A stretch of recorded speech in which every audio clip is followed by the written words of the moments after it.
is Rosana de Oliveira Gomes. So I am a data scientist. I'm from Brazil, and I've been working in research for most of my life, basically. I've been doing my postdoc. So I'm a physicist, and I did my postdoc in astrophysics in Germany.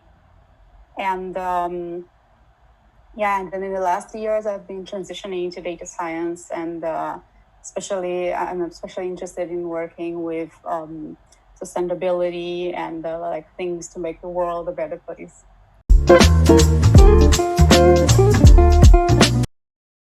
So when I was doing my PhD, I did part of my PhD internship in an institute in Germany that is an interdisciplinary institute. So though I was working with physics, this institute had a lot of other fields such as neuroscience and math and biology and so on.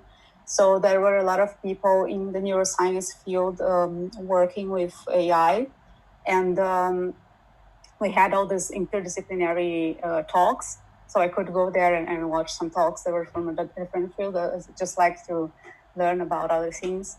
And also, actually, most of my friends were also from data science and neuroscience and so on. And then they ended up becoming interested in this and seeing how much potential it has. Like basically every sector these days is using data science for advancing some of the important things in their field. So I got to know that I can actually use data science for important things such as energies and sustainability and so on. So that was my main idea of why to change.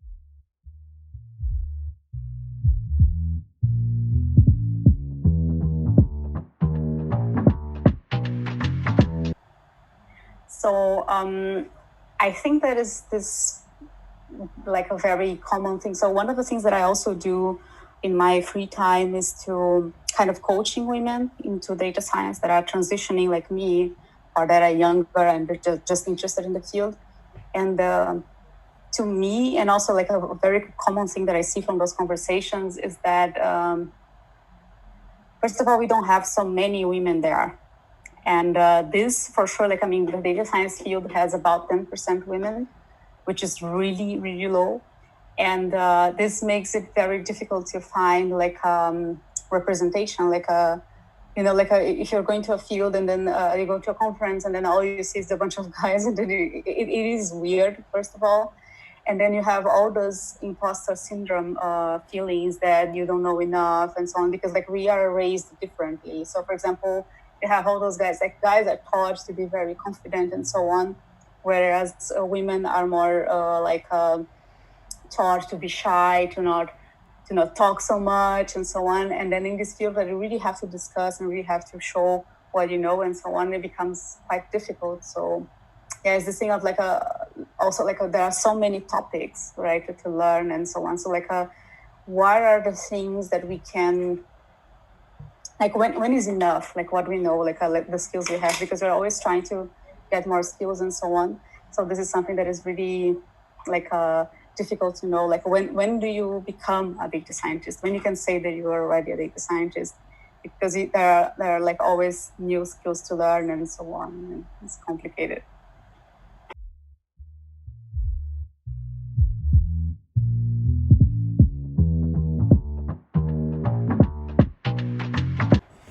So I think that what we really need is this thing with the role models, to really have show that first of all, we have women doing this kind of work too, that they can really learn those skills. There's no such a thing as because in some places in the world there's still this thing that the STEM careers math, programming, and so this is a guy's thing. So we can really have to show those girls that they can see women doing this kind of jobs, women having leadership positions, and that is totally normal and totally cool. And it's a career path that it's possible for you as a young person to follow.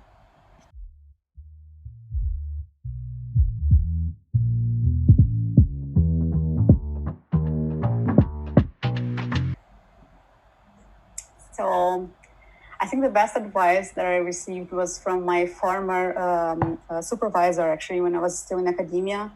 And so I used to study astrophysics before, which was a very, something that I'm very passionate about, and like, it's a very beautiful field.